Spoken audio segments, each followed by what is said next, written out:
오늘 우리가 함께 읽은 시편 115편은 하나님을 찬양하는 내용입니다. 하나님은 무엇을 기뻐하시느냐 하면 하나님을 찬양하기를 기뻐하신다. 하나님은 하나님을 찬양하는 자에게 복을 주신다라고 하는 것도 우리들이 언제나 잊지 말아야 되겠다. 9절 말씀에 보니까 이스라엘아 여호와를 의지하라. 그는 너희의 도움이시요 너희의 방패시로다 라고 말합니다. 근데 여러분 우리가 읽어가면서 느꼈지만 9절, 10절, 11절에서 반복되는 부분이 있죠. 그게 무엇인가 하면 여호와를 의지하라.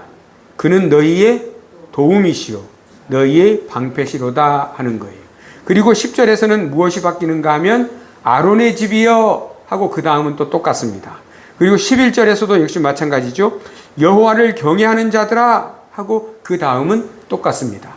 중요한 것은 뭔가 하면 여호와를 의지하라 하는 거예요. 여호와를 의지하라. 여러분 하나님을 의지하는 여러분이 되시기를 바랍니다.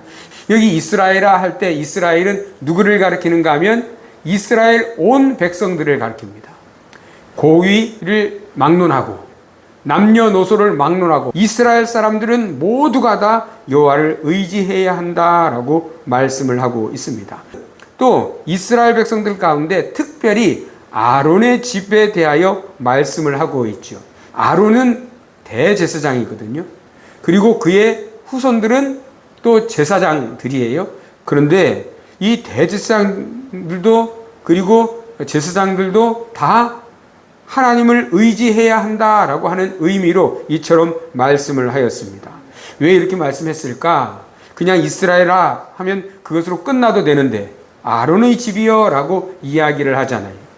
아론의 집이여 하고 이야기한 이유는 무엇인가 하면 아론의 집일지라도 하나님을 의지하지 않으면 안 되기 때문이다 하는 거예요. 하나님께 제사를 드리는 사람들이라도 하나님을 의지해야 한다. 당연히 하나님께 제사 드리는 사람들이니까 하나님을 의지하겠지라고 생각하잖아요.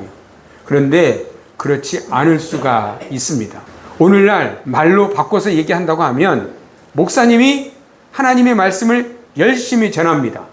그런데 목사님이 하나님을 의지하지 않을 수가 있는 거죠. 하나님의 말씀은 그럴듯하게 전하지만 하나님의 말씀을 의지하지 않는 거예요. 문제가 심각한 것 아니겠습니까? 저도 여러분도 모두가 다 하나님을 의지하는 사람이어야겠다. 하나님을 의지하시기를 바랍니다. 그리고 11절에서는 여호와를 경외하는 자들아 하고 말합니다. 여기 여호와를 경외하는 자들이란 누구를 가리키는가 하면 이스라엘 사람들과는 다른 사람들이에요. 다시 말하면 이스라엘 사람들이 바라볼 때 이렇게 부르는 사람들이죠. 이방인들. 이방인들은 여호와를 경외하는 자들이라고 표현하고 있습니다. 이들은 이방 사람들이지만 하나님을 믿고 의지하는 사람들이죠. 그래서 이 사람들을 일컬어 여호와를 경외하는 사람들이라고 표현하고 있는 것을 봅니다. 그들 모두에게 이스라엘 사람들이나 아론의 집 사람들이나 여호와를 경외하는 이방 사람들이나 모두에게 하는 말씀이 무엇인가 하면 여호와를 의지하라 하는 거예요. 다른 것 의지해서는 안 된다라고 말씀을 하고 있습니다. 이처럼 말씀하는 이유가 무엇인가 하면 이 시편 앞에 어떤 내용들을 이야기하고 있었는가 하면 우상에 대한 이야기를 하고 있었기 때문에 그렇습니다. 우상을 섬겨서는 안 된다. 우상을 의지해서는 안 된다라고 하는 거예요. 다른 신을 섬겨서는 안 된다라고 말씀을 했기 때문에 그런 거예요. 여러분, 우상을 섬겨서는 안 되는 이유가 무엇인가? 우상은 죽은 신이기 때문에 그런 거예요. 죽었다는 말은 생명이 있다는 말입니까? 없다는 말입니까? 없다는 말이에요. 생명이 없으니까 의지해서는 안 된다.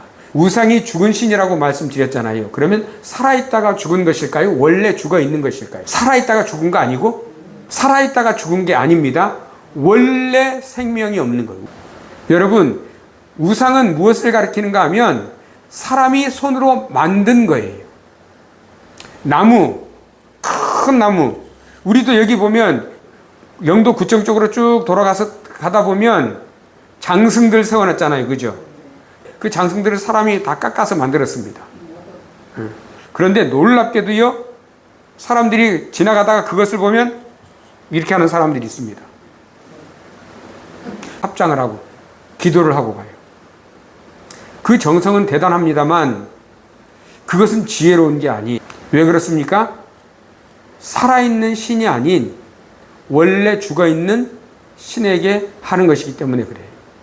여러분, 사람의 손으로 깎아 만든 것, 그것을 숭배하는 사람은 그와 같이 된다라고 성경에 말씀을 하고 있습니다. 죽은 자와 같이 된다. 가치 없게 된다라고 성경에 말씀을 하고 있기 때문에 그런 거예요. 여러분, 이 말씀을 무시하지 마시기 바랍니다. 사람들은요, 에이, 뭐 그렇게 되겠어? 라고 생각을 합니다. 그러나 그와 같이 된다고 말씀을 하시는 거예요. 그와 같이. 그 장승처럼 된다. 장승처럼 된다는 말은 무슨 말이에요? 아무 능력이 없게 된다. 아무 가치가 없게 된다. 사람들은 가치롭게 여겨주지만 실상 아무 가치 없잖아요. 그것을 위해 기도한다고 뭐가 이루어지나요? 그것이 호흡이 있나요? 그것이 뭔가 손과 발을 움직일 수 있나요? 숨을 쉴 수가 있나요? 말을 할 수가 있나요? 우리가 말하는 것을 들을 수가 있나요? 아무것도 할 수가 없습니다. 그럼에도 불구하고 사람들은 거기다가 절을 하고 마음의 위로를 받습니다. 평안을 받습니다. 이것은 어리석은 일이다. 그러나 우리 하나님은 어떤 분이신가? 3번이나 반복해서 말씀하시잖아요. 그는 너희의 도움이시요 또 방패시로다. 우리를 도와주시는 분이시다. 그리고 우리 앞에 있는 위험을 막아주시는 분이시다 라고 말씀을 하고 있는 거예요. 여러분, 이것을 마음에 깊이 새기는 하나님의 사람 되시기를 바랍니다. 하나님은 나의 도움이시다. 하나님은 나의 방패시다. 여러분, 이렇게 고백하시기 바랍니다. 한번 따라해 봅시다. 하나님은 나의 도움이시다. 하나님은 나의 도움이시다. 하나님은 나의 방패시다. 하나님은 나의 방패시다. 언제든지 이렇게 고백하시기를 바랍니다. 하나님은 우리의 도움이시고 방패이실 뿐만 아니라 어떤 분이시라고 말씀하시는가? 여러분, 12절 말씀을 한번 보시죠. 여호와께서 우리를 생각하사 복을 주시되 라고 말합니다. 하나님은 우리의 도움이시고 방패이시고 그 다음에 무엇이라고요? 복을 주시는 분이시다 라고 말씀을 하는 거예요. 이스라엘 집에도 복을 주시고요. 또 누구에게도 복을 주시는데요? 아론의 집에도 복을 주신다라고 말씀합니다. 그것만 아니라 13절 말씀을 보시죠. 높은 사람이나 낮은 사람을 막론하고 여호와를 경외하는 자들에게 복을 주시리로다 라고 말씀합니다. 우리 모두에게 하나님께서 복을 주신다. 어떤 사람에게 복을 주시나요? 하나님을 경외하는 사람. 다시 바꿔서 얘기하면 하나님을 의지하는 사람이에요. 하나님을 의지하는 사람. 여러분, 하나님을 의지하는 여러분 되시기를 바랍니다. 하나님을 의지하는 사람을 하나님은 기뻐하십니다. 여러분도 그렇잖아요. 그죠? 여러분의 집에 키우는 고양이가 여러분을 졸졸졸 따라다니고 여러분의 품에 안기고 그러면 좋아하죠? 그죠? 여러분의 자녀들이 여러분의 품에 와서 안기면 좋아하잖아요. 나 엄마 품에 안 갈래. 나 아빠 품에 안 갈래. 그러면 마음의 상처 받습니까? 안 받습니까? 우리가 하나님을 바라보고 하나님을 의지하고 하나님의 품에 나아갈 때 하나님께서 기뻐하시고 우리에게 복을 주신다는 그 사실을 우리가 잊지 말아야 되겠다. 우리 하나님을 온전히 바라보는 여러분 되시기를 바랍니다. 우리가 하나님을 바라볼 때 어떤 일이 일어나는가 하면 우리가 하나님을 닮아가는 거예요. 우리가 예수님을 닮아갑니다. 주님을 바라볼 때. 여러분 바라보는 여러분 되시기를 바랍니다. 14절 말씀을 보니까 이렇게 말씀하시잖아요. 여호와께서 너희를 곧 너희와 너희 자손을 더욱 번창하게 하시기를 원하노라 하고 말씀합니다. 하나님께서 복을 주신다라고 말씀하시잖아요. 그죠? 그런데 여기서는 뭐라고 말씀합니까? 너희를 곧 너희와 너희 자손을 더욱 뭐하게 하시기를 원하노라? 번창하게 하시기를 원하노라. 하나님은 우리가 번창하기를 바라심을 믿으시기를 바랍니다. 우리가 번창하기를 우리 하나님은 바라신다. 그래서 시인을 통하여 이렇게 노래하게 하는 거예요. 중요한 것은 뭔가 하면 나에게 이런 마음이 있느냐 없느냐 하는 것과 내가 이것을 믿느냐 믿지 못하느냐 하는 거예요.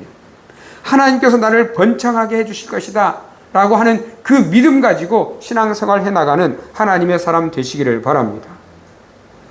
우리 하나님이 어떤 분이신가? 여러분 한번 15절 말씀에서 보시죠. 너희는 천지를 지으신 여호와께 복을 받는 자로다 라고 말합니다.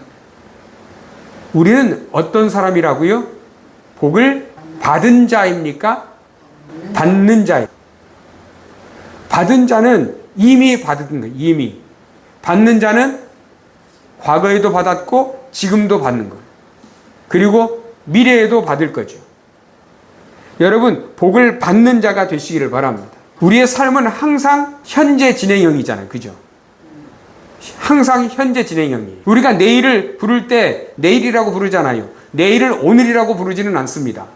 어제는 어떻습니까? 어제는 지나간 날이라 어제라고 부르잖아요. 그죠? 우리는 언제를 사는가 하면 항상 오늘을 살고 있거든요. 그런데 오늘 말씀 가운데 보니까 여호와께 복을 받는 자로다 라고 이야기하는 거예요. 지금 순간순간 하나님께서 우리에게 복을 주시는 거예요. 여러분 순간순간 받으시는 복이 있기를 바랍니다. 아, 하나님께서는 왜 나에게 복을 안 주시나? 앞으로 주실 건가? 지난 날을 생각해 보니까 지난 날은 복을 받지 못한 것 같은데 하나님은 나에게 언제 복을 주시려나? 하나님께서 여러분에게 지금 주시는 복을 깨달으시기 바랍니다. 그리고 그 복을 인하여 하나님께 감사하시기를 바랍니다. 하나님은 우리에게 복을 주시는 분이라고 말씀을 하시잖아요. 그래서 우리 찬송 가운데 그런 찬송이 있습니다. 받은 복을 세어보아라. 우리가 늘 생각할 때 힘들고 어려운 우리 환경만 바라보고 있으니까 복을 받지 못하는 것 같아요. 복을 받지 않고 있는 것 같습니다. 나하고 하나님께서 주시는 복하고는 아무런 상관이 없는 것 같은 그런 때가 있습니다. 그러나 하나님은 우리에게 이미 복을 주고 계신다. 오전에 말씀드렸던 것처럼 모든 것이 합력하여 선을 이루게 하시는 분이 우리의 하나님이시다 라고 하는 것을 여러분 기억하고 하나님께서 주시는 복을 헤아릴 줄 아는 하나님의 사람 되시기를 바랍니다. 여러분 16절 말씀을 보시죠. 하늘은 여호와의 하늘이라도 땅은 사람에게 주셨도다. 여러분 우리는 어디에서 살아가고 있습니까? 지금 땅에서 살아가고 있습니다. 여러분 땅에서 누리는 복을 누리시기를 바랍니다. 땅에서 누리는 복을 우리가 누려야 합니다. 그런데 놀랍게도요 하나님께서는 하늘의 복도 우리에게 주십니다. 여호수아서 말씀을 보면 이스라엘 백성들이 이스라엘 땅, 그 가나안 땅을 다 차지하잖아요. 그죠? 차지해서 그 땅 가운데서 누리고 살아가는 거예요. 왜 그렇습니까? 그 땅을 하나님께서 이스라엘 백성들에게 주셨기 때문에 그런 거예요. 오늘 하나님께서 우리에게 주신 것은 무엇인가? 여러분, 주신 것이 무엇인지 깨닫고 그것을 온전히 누리며 살아가고 또 그 가운데 하나님을 영화롭게 드리는 하나님의 사람 되시기를 바랍니다. 에베소서 1장에 보면 하나님께서는 우리에게 하늘의 복과 땅의 기름진 복, 하늘의 복을 말씀하시고 계시고 그리고 또 땅의 기름진 복은 앞서 말씀드린 여호수아서를 통해서 말씀하고 있음을 우리들이 보잖아요. 그렇죠? 하늘의 복과 땅의 기름진 복을 다 받아서 누리고 그 가운데 하나님께 영광 올려드리는 하나님의 귀한 사람들 모두 되기를 주의 이름으로 축원을 드립니다. 하나님은 하나님이십니다. 하나님은 살아계십니다. 하나님을 우리가 의지해야 할 분이십니다. 하나님은 우리의 도움이시고 또 방패이십니다. 하나님은 우리에게 무엇을 주시기를 기뻐하십니까? 복을 주시기를 기뻐하신다. 여러분 이것을 잊지 마시고 늘 기억하시고 하나님께 의지하여 기도하는 하나님의 복된 사람들 다 되기를 주의 이름으로 축원드립니다.